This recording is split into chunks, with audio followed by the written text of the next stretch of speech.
Welcome, ladies and gentlemen, to your Capricorn July 2022 reading and forecast. Hi, I'm Nigel Saint James, clairvoyant. For those of you who are stopping by for the first time, and if so, welcome. And to the subscribers, you know, I love seeing you, particularly Capricorn. You know, I love doing these Capricorn readings for you, truly I do. I have a great affinity with Capricorn. I'm not Capricorn myself, but I have a great affinity with Capricorn. My son is a Capricorn, in fact. Now, let's see what there is in store. By the way, I've done a number of one-on-one clairvoyant readings for Capricorns over the course of the last month from different parts of the world. And if you would like to have your own one-on-one clairvoyant experience with me, just check out the information that's in the description box below.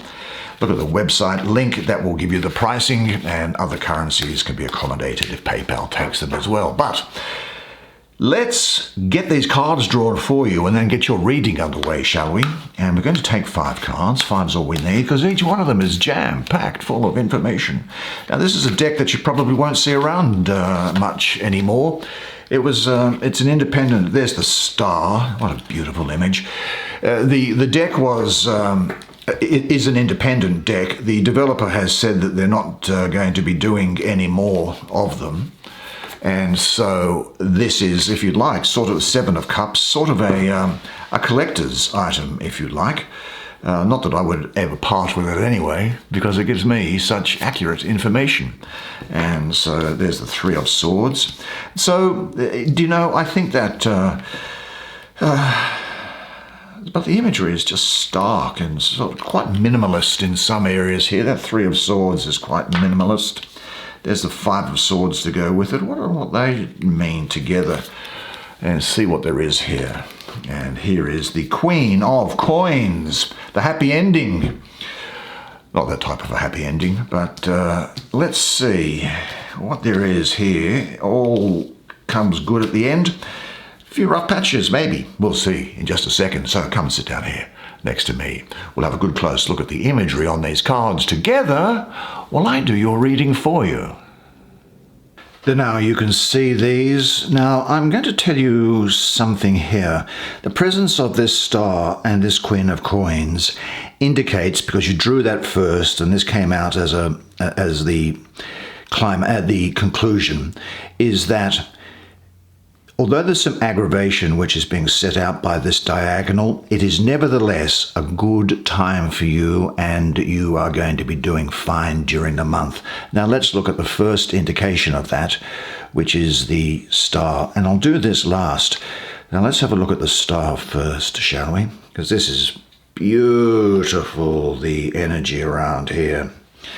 Now what we have here is, well, look, first of all, you have to know who you are and what you have to contribute before you can actually contribute. You have to know where you are in order to go and figure out the route to where you want to go. The star is orientation. You know who you are and where you are on the planet.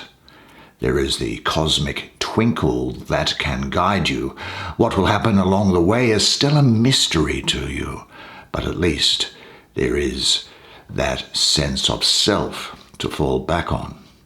Now, in order to orient yourself, then you have to take all that you have learned so far, stripped of all self-protection and social conformity, and stand in the world exactly who you are.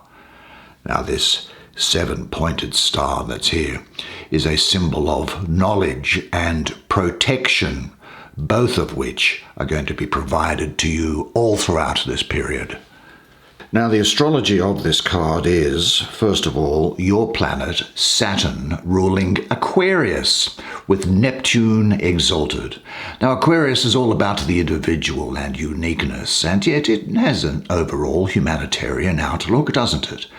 Well, the star shares these qualities in that it is trying to remind you about the divinity and the uniqueness within you, while encouraging you to be a conduit for bringing down your highest potential.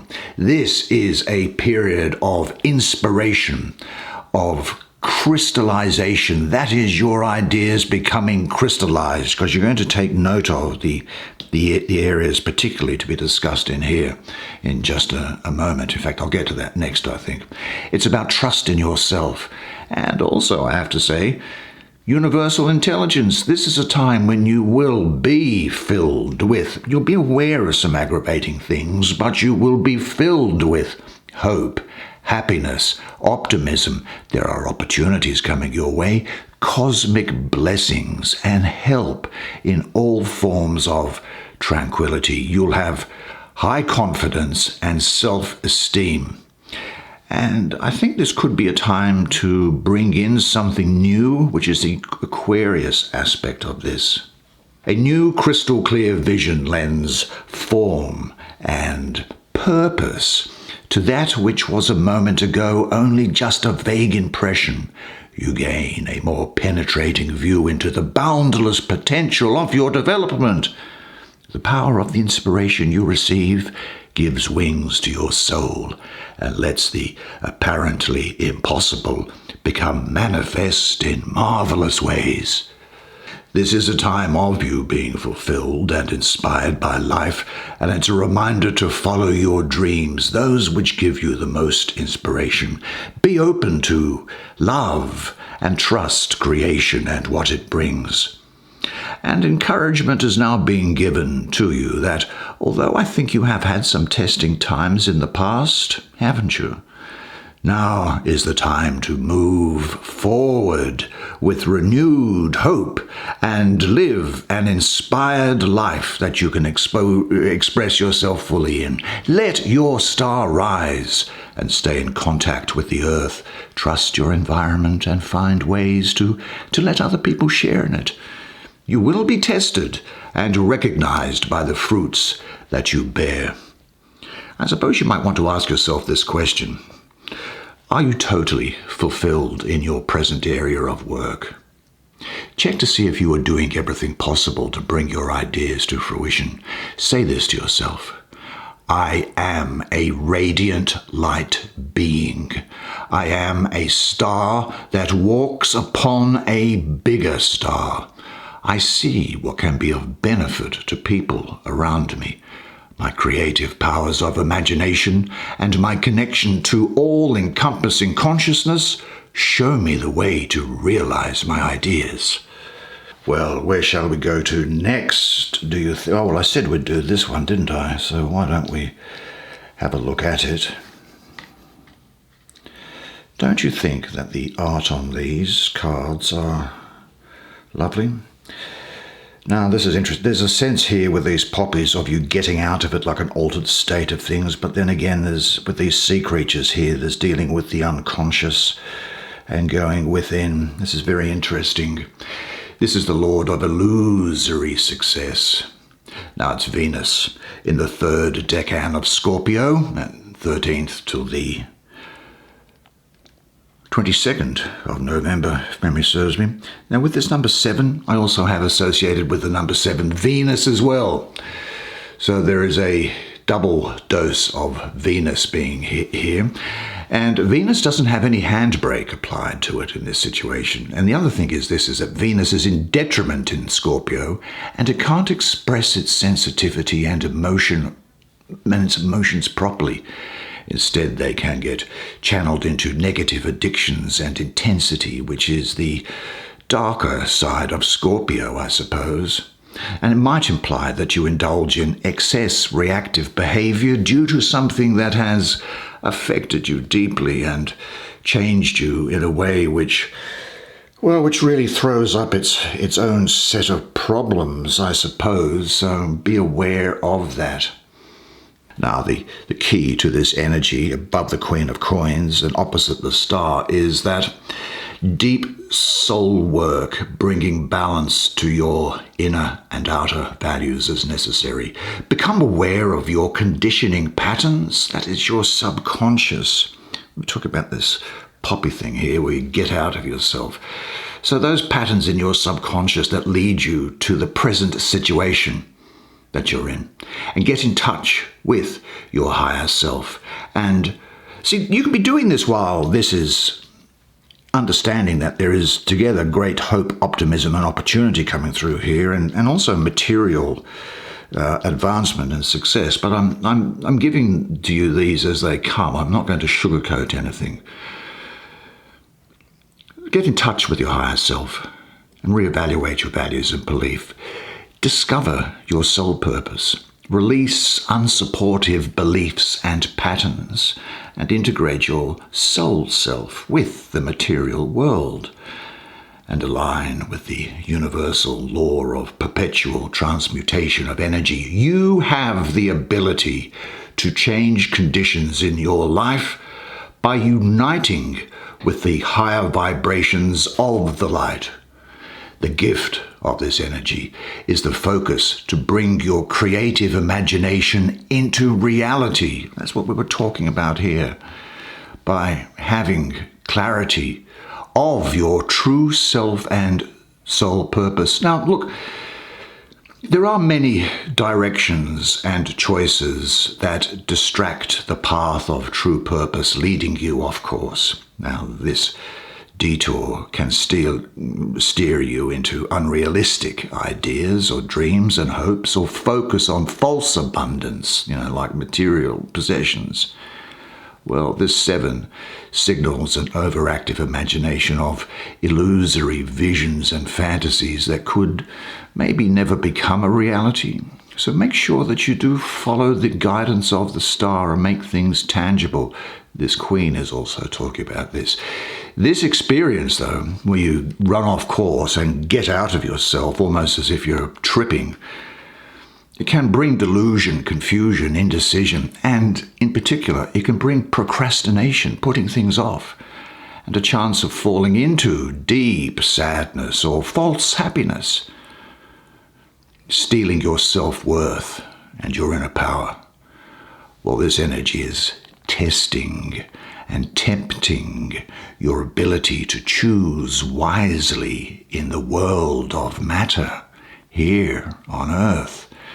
There are many attractive distractions that can misguide you off your true path, as you well know. I guess the lesson here is to remember your true purpose in life. It focuses on tension between your higher self and the ego, with the polarities of spirit and matter.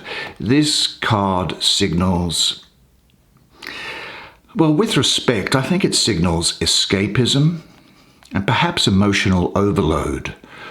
Choices and life may seem overwhelming. Underneath, the heart is unhappy, seeking reconnection with the spirit, yearning to rejoin with the oneness that has been forgotten or ignored. So it does represent a need for some deep soul work. And it asks you, are you choosing from wisdom and love? Or are delusionary ideas of fulfillment guiding you?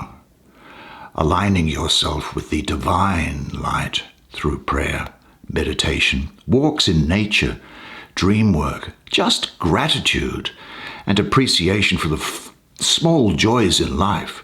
Well, they will attune you with your soul purpose. It's easy. Know thyself and love yourself from deep within. Because the attainment of your life purpose, or the drama of your life, unfolds the will, wisdom, and love to follow your true path to spiritual involvement. Is there some disappointment you have not yet worked out? Have you experienced something that was just a little bit too good? Have you overtaxed yourself or overdone things in any way? How can you actually take concrete steps to change things if you don't like them? And say this to yourself, because it is true. As I recognize and accept my shadows, you know what that means, then they lose their power over me. Incidentally, I should say that the number 7 here, which I have associated with Venus, As a mystic, I also have it associated with an area of divine emanation in the process of the creation of the material universe, which we mystics refer to as victory. So you will overcome. You will overcome. Let's go down this line, this diagonal, shall we, and have a look at the Three of Swords. Look, that's pretty straightforward. What's important is, you can see, what's important is this marigold of healing that is there. Now, this again is your planet of Saturn, this time in the second decan of Libra, the 3rd to the 12th of October. Now, the good news is that Saturn is exalted in Libra, and so you might expect there to be good things. But this number 3, mystically, I have that associated with Saturn as well. So you have a double dose of Saturn, and Saturn, in this case, can sometimes be restrictive about limitations, time, form, and practicality, and the suits of swords can be very difficult. So there may be some worries, doubts, lack of clarity, a heaviness around you. Tension in a three-sided relationship, perhaps. Now, there is no doubt that when this Three of Swords appears, as it has done, there can be some heartbreak around, some feeling of painful memories that are being held in the mind and heart need to be looked at, I think. And they need to be accepted, processed, and let go so that you can heal. This marigold do its work. The Three of Swords encourages you to empty the sadness in your heart. Now, the pain of losing something special is an individual experience that each of us has to process differently. There are stages of grieving, denial, anger, guilt, vulnerability, loneliness, and depression, but the ultimate goal is to take back your personal power and gain the strength back to begin to live your life at a renewed level. Understanding and wisdom will come. As one door closes, another door opens. Now, the silver lining here, I suppose, is that it cleanses your mind and heart from the heaviness of life's pain. It brings truth and clarity to situations, to relationships or issues that have been in denial. It changes the focus off old emotional wounds and defeating thoughts to the present. Now, cleansing is not an easy process. I know that better than anybody, I suppose. But the rewards are many. Cleansing gives you a sense of lightness and strength. The cleanse of the Three of Swords detoxes and rejuvenates your spirit so that a new identity and perspective can emerge. You get the picture, I guess. When the Three of Swords enters, though, brace yourself for the odd tear here and there. But tears are a form of cleansing. And when you have cried your last tear, and when I say your last tear, cry all of your tears if you are going to cry. Well, then you begin the process of healing. This card is a summons to make clear, unequivocal decisions, unequivocal rather, I should say. I should learn to speak the language. Decisions. Only in this way can the lost balance be regained. And that's that Libra aspect that's there. You know, the astrology of the cards, Saturn in Libra. And what decisions are difficult for you to make or to face at the moment?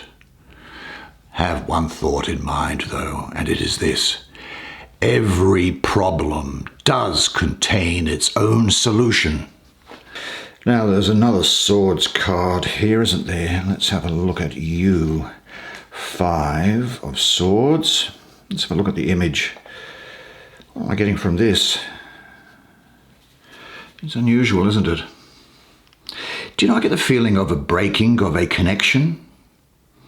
Or you are striving for a connection, but you are unwilling to make yourself vulnerable. So rather than using your hands, you use a sword, I suppose. And so we can enter into arguments, can't we, that we have no chance of winning. But winning is less important than the other person losing. Do you understand what I mean by that? or we have a go at ourselves with the same kind of ruthlessness, the same cruelty. Kindness is too risky, isn't it? Vulnerability is a nightmare, isn't it? So we stay armed. Now the icy blues and greys are a world drained of the Venusian, Venus, life force and fertility. It's the cool blue ice and steel of the tools of violation rather than connection. Now, the astrology of this card opposite that and in this diagonal is, well, unsurprisingly, Venus ruling the first decan of Aquarius, the 22nd of January to the 29th of January. Look, Venus rules Taurus, which is a fixed earth sign. You're an earth sign, but you're the cardinal earth sign. But here we have Venus ruling an air sign. Now, these two are at odds because Venus is a lover and not a fighter, whereas Aquarius is a rebel ruled by Uranus and Saturn, and Aquarius is a fighter, usually for causes. So the individualistic, passionate, and rather dispassionate nature of Aquarius clashes with Venus, which is the planet of relationships. So I feel that there is around you it's getting this thing, it's underneath you. This is despite this great optimism that's here, is sometimes you might feel like this is too good, where underneath you there's this, lurking beneath you is this fear of loss or defeat, fear of a painful situation or a painful experience. Do you know, fear of defeat underneath might dominate at the moment. It might be connected with relationships or more generally with the beginning of something which is of great importance to you. It is the feeling of losing control, of experiencing the feeling that everything is slipping out of your hands. Now, Venus is also overwhelmed. You see, in this 5 here, I have an association with the planet of Mars. So Venus here, relationship, is overwhelmed by the dispassionate, fiery nature of Mars as well. And there could be a fear of a new, which is Aquarius, relationship, which is Venus, or fears of pushback into on a new idea, Aquarius, that one is emotionally, Venus, attached to. The essential element of this card is, I am convinced, about fear, which is distorting your view of the present and of the unknown in your future. And I think your fear could maybe be the result of losing control emotionally due to previous hurts from a relationship, or it may be connected with the workplace where you've had a bad experience that stops you from expressing yourself fully as your confidence has been lost. But this tells me that you are now ready to see your fear of defeat. Fear is irrational in nature, meaning it doesn't necessarily reflect the real situation. And by recognizing this, you will set free all those energies which have been bound up in your fear. If you are afraid to see control slipping out of your hands, remember the feeling that you are in control is just an illusion anyway. Seeing, understanding, and accepting and letting go of your fear will set you free. So what do you associate with the idea of defeat? Write down the answer or share the answer with someone that you trust. If old wounds are revealed, allow yourself to feel the pain, because sadly, this is the only way for them to heal. But say this to yourself: I am not my fears. It is safe to live without guarding and defending myself all the time.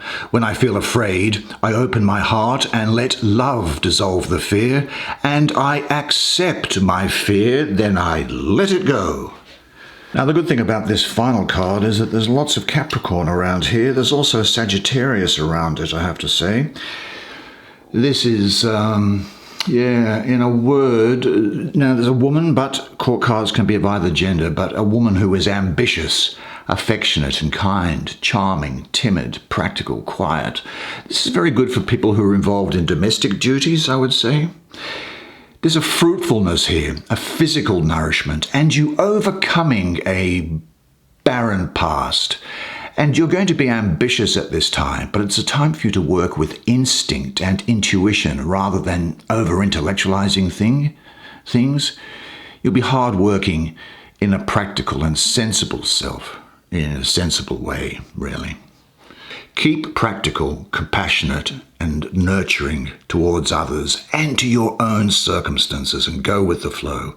She represents health and diet, so she's physical, so watch out for those things. And go forward quietly without an overt attack on other people. I think you could actually be quite lusty and sexy during this period. I think you've been on an arid stretch on your journey, and you've now arrived at and are in now more fruitful surroundings which are going to start paying off for you. You can rest and devote some attention to yourself and to your physical needs and put aside these things which have been of concern. And ask yourself, in what ways have you neglected your body, your outer self? Do you indulge yourself too much? Devote some more attention to your health and physical beauty. Now, I'm not saying that you don't have physical beauty. I mean, Capricorns are renowned. Capricorn women in particular are gorgeous. But, you know what I mean. Pay attention more so, perhaps, than you have done so now. And allow the wealth to come in on you at this time. You will have the ability to work on a career and to obtain rewards from a career. And also say to yourself, I give my body the gift of loving attention.